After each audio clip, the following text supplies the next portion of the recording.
Thank you. Oh, this is wild. Thank you. I've been... Good to see you. Thank you. I feel like I know about half the people in the room. This is wild. What are you doing? Justin Wells. Thank you, guys. Okay. Can I just say, Peter Navarro is back. Welcome to Peter Navarro. Suffering the fate that has happened to so many who are friends with Donald Trump. Thank you for having me. I have been to many conventions. I have never been to a more fun convention or a convention with better vibes. They literally let Navarro out of prison. First of all, thank you. This feels a lot different from what I thought it was going to feel like. I can't hear you, but I know it's something good.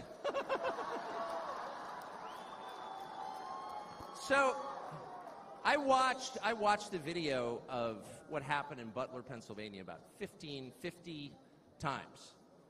I think I was one of about 8 billion people around the world who watched it. And the more I watched it, the more it struck me that everything was different after that moment.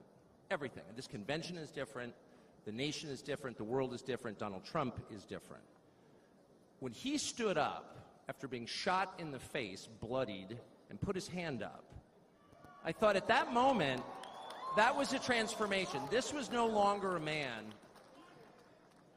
Well, I think that. I think it was divine intervention. But the effect that it had on Donald Trump, he was no longer just a political party's nominee or a former president or a future president. This was the leader of a nation. And I think there's a difference. I've spent most of my life in Washington where the president is at the top of the pyramid, everyone wants to be the president. But if you think about it, the presidency comes with great power, obviously. But if you think about it, that is a title that is bestowed by a process of some sort that can be subverted. And in the end, it does not confer by itself, as no title does, legitimacy. Just because you call yourself the president doesn't mean that much inherently. I can call my dog the CEO of Hewlett-Packard. It doesn't mean she is. It's true. And you hate to say it, but it is also true, as a fact, that you could take, a mannequin, a dead person, and make him president.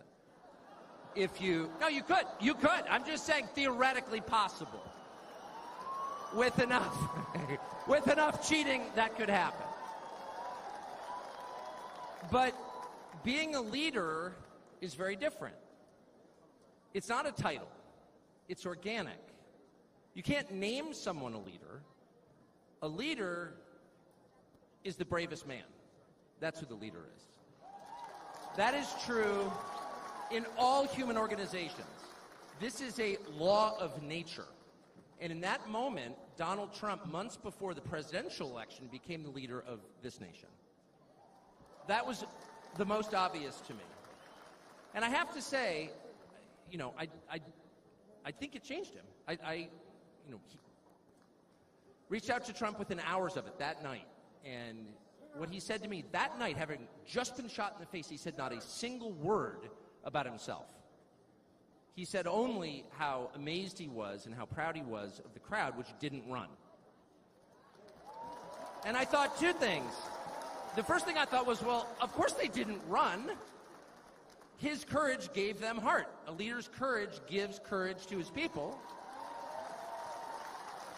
And the second thing I thought was, this is the selfish guy I've been hearing about for 9 years? Really? Not a word about himself? About his people, period. And the second thing I noticed, which I don't think anyone has remarked upon in public, but I'm just going to since I don't have a script, like why not, is that he turned down the most obvious opportunity in politics to inflame the nation after being shot. To inflame the nation, which is an opportunity that almost every other politician I've ever met, and certainly his opponents, would have taken instantly. And they would have said, well, what is this? How did he get shot? Like, how did this happen? And those are real questions that we have to get to the bottom of. But in the moments, the days, the week after the shooting, he did not say that. He did his best to bring the country together, and I thought, this is the divisive figure, this is the irresponsible person. No. This is the most responsible, unifying behavior of a leader I think I've ever seen. So the question is, where is he leading us? And I could go on for hours, but let me just sum it up. I do think the entire point from the famous escalator ride 9 years ago until today of Donald Trump's public life has been to remind us of one fact, which is a leader's duty is to his people, to his country, and to no other. That's the point. That's the only point. And another word for this is democracy. Democracy, in case you're a little sick of being beaten in the face with democracy on television, actual democracy is the proposition that the citizens of a country own that country. They're not renters, they're not serfs, they're not slaves, they are the owners of the country. And for that to be true, their leaders have to represent them, which is another way of saying they have to do what the people want them to do, or a close approximation thereof. But if they completely ignore what people want, not just 1 year, but generationally, say for 50 years, then it may be, I don't know what, it's not a democracy. And so I think the entire Trump project, paradoxically, is attacked as an enemy of democracy, is to return democracy to the United States. Hey, let's pay attention to what people actually want. And the lack of interest in that question in Washington is something that ultimately drove me out of the city after 35 years. Lawmakers stepping over the prostrate bodies of their fellow citizens ODing on drugs to go cast votes to send money to some foreign country. Yeah, actually, we've lost more Americans from drugs in the past 4 years than we lost in World War II. Yeah, our bloodiest war. More than we lost in World War II. Does anybody care? It is pathetic. It is pathetic. And do you hear a single word from Washington about doing anything about it? We know where the drugs are coming from. We know the supply routes. The U.S. military spent billions bombing the Ho Chi Minh Trail. You don't see our commander-in-chief suggesting that we use our military to protect our country or the lives of its citizens. No. That's for Ukraine. And it's too much, actually. It's too insulting. It's too insulting. It's a middle finger in the face of every American. It's a very clear statement, which is unmistakable. And that is, we don't care about you. And Donald Trump, whatever you say about him, and I think he's a wonderful person. I know him well. By the way, the funniest person I've ever met in my life, actually. You can't be funny without perspective or without empathy, which is true.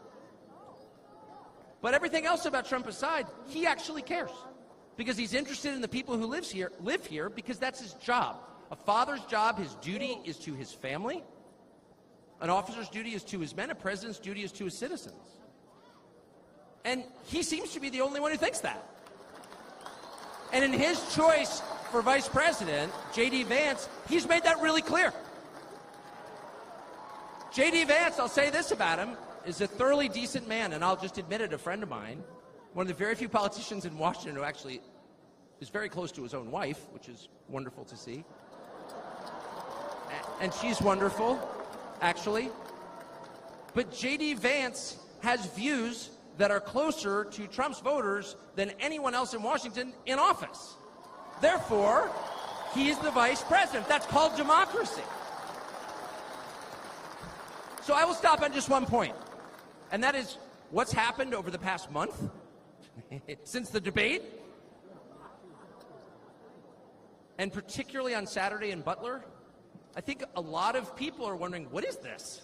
This doesn't look like politics. Something bigger is going on here. I think even people who don't believe in God are beginning to think, well, maybe there's something to this, actually.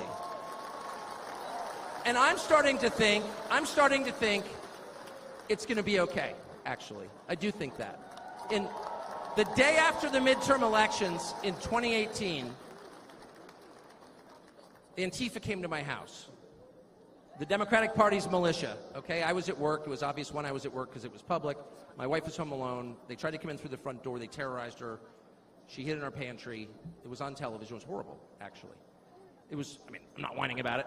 I wasn't getting shot in the face, but it wrecked our day. And the next morning, we're lying in bed, and the phone rings for my wife, and it's Donald Trump, who's not like a regular text buddy of Donald Trump's. She picks it up. Hello? Susie, it's Donald Trump. And it's coming through. I can hear it. You know, I'm lying in bed. Whoa. And the first thing he says is, I'm going to stand guard outside your house. And she goes, oh, it's so nice. And he says, I'll never forget this as long as I live. He says, you know, there's a lot of hate out there. And she said, you know, there is, Mr. President. And then he says, but there's a lot of love. There's a lot of love. And we are seeing that love. I don't think it's human love.